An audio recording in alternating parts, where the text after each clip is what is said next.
OBC के आरक्षण का मुद्दा लगातार अब गर्माता जा रहा है। बलरामपुर जिले में लगातार इसको लेकर प्रदर्शन किए जा रहे हैं और आज राजपुर के एसडीएम कार्यालय के ठीक सामने आप देख पा रहे होंगे कि भारी संख्या में भीड़ है और जो ओबीसी मोर्चा के लोग हैं वो लगातार नारेबाजी कर रहे हैं,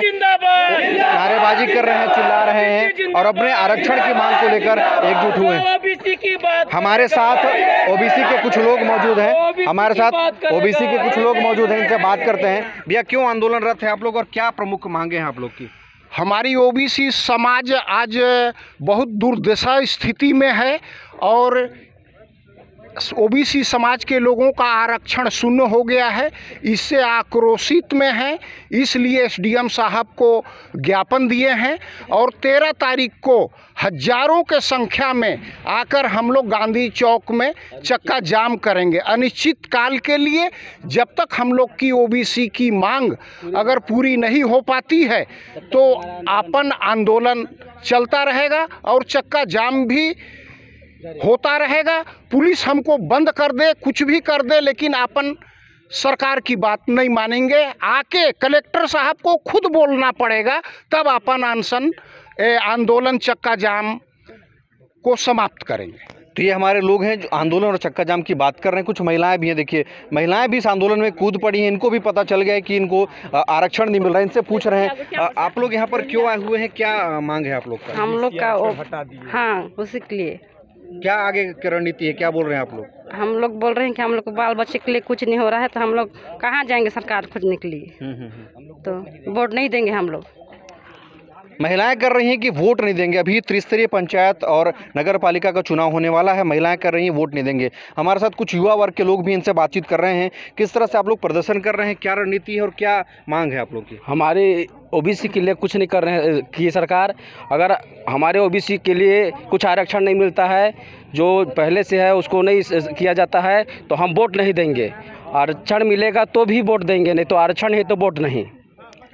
आरक्षण नहीं तो वोट नहीं, कुछ इस तरह की बात कर रहे हैं यहाँ के लोग। कुछ बुजुर्ग लोग भी हैं जो इस आंदोलन में लगातार मौजूद हैं। हम इनसे बातचीत करेंगे किस तरह से ओबीसी वर्ग के लोग प्रदर्शन कर रहे हैं और क्यों प्रदर्शन कर रहे हैं। ओबीसी लोग का प्रदर्शन इसलिए है कि ओबीसी का कोई महत्व नहीं है। शासन ने ओबीसी कर दिया, ओबीसी का वर्ग मैंने लगा दिया, लेकिन ओबीसी का कोई महत्व नहीं समझा। आज आंगनबाड़ी का सहायिका के लिए एक पद भी नहीं है ओबीसी का। बाकी लोग का 10 अंक दिया जाता है, 10%, लेकिन ओबीसी महिला लोग का वहाँ कोई जगह नहीं है। पंच के लिए जिस वार्ड में, जिस पंचायत में माने 90% अगर ओबीसी है तो वहाँ एक भी पद नहीं है। और जो भी छोटा मोटा नौकरियाँ मिल रही है उसमें की ओबीसी का कोई दर्जा नहीं दिया रहा है। तो शासन ने या तो ओबीसी का पद हटा दिया जाए या तो उसको दिया जाए तो दिया जाए। 17% पहले 14% था, बीच में 27% का किया गया था। तो हम लोग का मांग है कि 27% किया जाए, तब हम लोग अनशन हटाएंगे। नहीं तो 13 तारीख को जो अनशन करेंगे उसमें हम लोग भूख हड़ताल करेंगे और वो चक्का जाम करेंगे अनिश्चितकालीन। 13 तारीख से इन्होंने आंदोलन की बात कह दी है। कुछ और लोग भी हम इनसे बातचीत करेंगे। किस तरह से ओबीसी वर्ग के लोग अपने आप को सामने ला रहे हैं, क्यों प्रदर्शन कर रहे हैं आप लोग? बहुत दयनीय स्थिति है ओबीसी के वर्ग का। जो हमारा सरकार पहले आरक्षण दी थी, आज पूरे के पूरे जीरो हो गया है और किसी भी प्रकार कोई भी वैकेंसी में ओबीसी को कुछ नहीं मिल रहा है। हम उसके लिए आंदोलन कर रहे हैं और आगे भी आंदोलन करते रहेंगे। हम अब आज हमारे जो स्थिति है वो एकदम दयनीय है।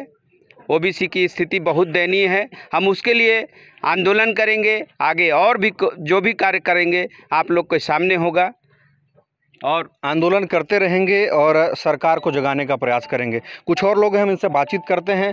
क्यों आप लोग आंदोलन कर रहे हैं ओबीसी वर्ग के लोग और क्या प्रमुख मांगे हैं आप लोग की? सरकार की हम लोग का मांग है कि हम लोग जितना जनसंख्या पर हैं अपने छत्तीसगढ़ में 51-52% हैं और आज से नहीं पूर्ववर्ती सरकार था तब से हम लोग मांग कर रहे हैं। उसमें 27% के लिए दिया गया था, लेकिन उस समय ये हुआ कि राज्यपाल महोदय का टाल मटोल करके माने हस्ताक्षर नहीं हुआ और वो लंबित आज तक है। अभी जो वर्तमान में छोटे छोटे नियुक्तियां हो रही हैं उसमें देख रहे हैं कि ओबीसी का निरंक है, जीरो है।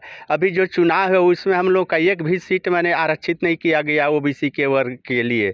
बस्तर और सरगुजा संभाग के लिए तो बिल्कुल जीरो कर दिया गया। इस उसमें हम लोगों का पूरे ओबीसी वर्ग का माने खेद व्यक्त करते हैं और हम लोग इसके लिए धरना प्रदर्शन करने के लिए तैयार हैं। चाहे जो करना पड़े हम लोग उसके लिए तैयार हैं, करेंगे। अपने हक का लड़ाई लड़ रहे हैं, कोई भीख नहीं मांग रहे हैं। चूँकि अभी वर्तमान में जैसे कुछ दिन से चल रहा था, लेकिन अभी वो अति हो गया वो पिछड़ा वर्ग के लोगों के लिए। चूँकि ये एकदम आसान चुनाव है, छोटे छोटे चुनाव है। छोटे छोटे चुनाव में पूरे सरगुजा संभाग में और खासकर बलरामपुर ज़िले में जितना भी पंचायत है, एक भी पंचायतों में एक पंच के लिए भी आरक्षण हमारे पिछड़े वर्ग के लिए नहीं दिया गया है, जनपद सदस्यों के लिए नहीं दिया गया है, जिला सदस्यों के लिए नहीं दिया गया है। सरपंच भाई तो हमारे पहले से आदिवासी भाई थे ही। जब हम 52% लोग इस छत्तीसगढ़ में जैसे पिछड़े वर्ग के लोग निवास करते हैं, तो कैसे छत्तीसगढ़ आदिवासी प्रदेश होता है? जब 52% तो हम रहते हैं, आदिवासी हमारे भाई हैं, लेकिन 52% 53% अब हम पिछड़ा वर्ग के लोग रहते हैं। तो इसीलिए आदिवासी मुख्यमंत्री बनाया गया है कि पिछड़े वर्ग को मार के भगा दो। पूरे देश में हम 54% हम जैसे पिछड़े वर्ग के लोग हैं। और बड़ा भग का बात है और बड़ा दुर्भाग्य का बात है कि हमारे देश का प्रधानमंत्री ओबीसी वर्ग से है और उस ओबीसी वर्ग का इतना नुकसान हो रहा है कि ओबीसी को एक जगह भी नहीं मिल रहा है। स्थानीय चुनाव है, आज तो छोटा छोटा चुनाव है। चुनाव के अलावा मैं देख रहा था कि महिला बाल विकास का कुछ दिनों पहले जैसे नियुक्तियाँ हो रही थी, जिसमें ओबीसी वर्ग का कोई गिनती नहीं। हमारे बच्चों के लिए कहीं पे छात्रावास में जगह नहीं, छोटे छोटे नौकरियों में कहीं जगह नहीं। आने वाला दिन में क्या करेगा ये हम लोग अब हम लोग को समझ में आ रहा है कि हम लोग को यहाँ से भगा के या गोली मरवा देंगे। क्या करेंगे भगवान मालिक है। जैसे ओबीसी वर्ग को तो पूरा खत्म कर दे रहे हैं। जब तक हमारी मांग नहीं होगा 13 तारीख को हम लोग स्थानीय गांधी चौक राजपुर में चक्का जाम भी कर रहे हैं। जब तक सरकार नहीं मानेगी तब तक सरकार को हम लोग जैसे सरकार के कान में जू लगाने का काम करेंगे।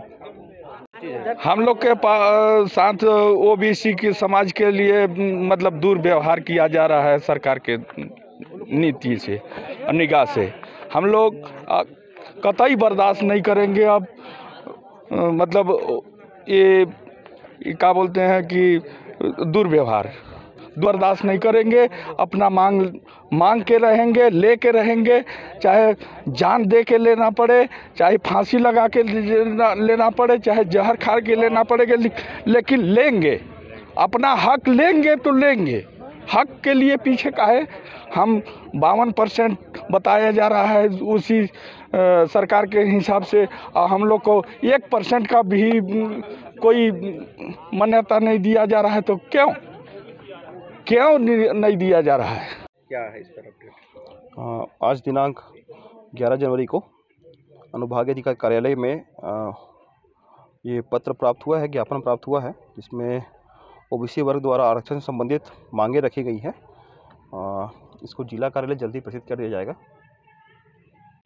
तो ये हमारे साथ ओबीसी वर्ग के लोग थे जिनकी बात आपने सुनी कि न तो उन्हें नौकरियों में आरक्षण मिल रहा है और न ही अभी जो त्रिस्तरीय पंचायत के लिए जो आरक्षण की प्रक्रिया हुई है उसमें भी उन्हें कोई सीट नहीं मिला है, ऐसा उनका कहना है। ओबीसी वर्ग के मोर्चा के लोगों ने साफ तौर पर यह कहा है कि उन्होंने अब मोर्चा खोल दिया है, आंदोलन में कूद पड़े हैं और उनका कहना है कि अगर उन्हें आरक्षण नहीं मिलता है तो वोट नहीं देंगे। बहरहाल देखने वाली बात होगी कि आखिरकार सरकार इस पूरे आंदोलन पर क्या उनका रुख रहता है और क्या ओबीसी मोर्चा को न्याय मिल पाता है या नहीं। अरुण कुमार सोनी, IBC 24, बलरामपुर।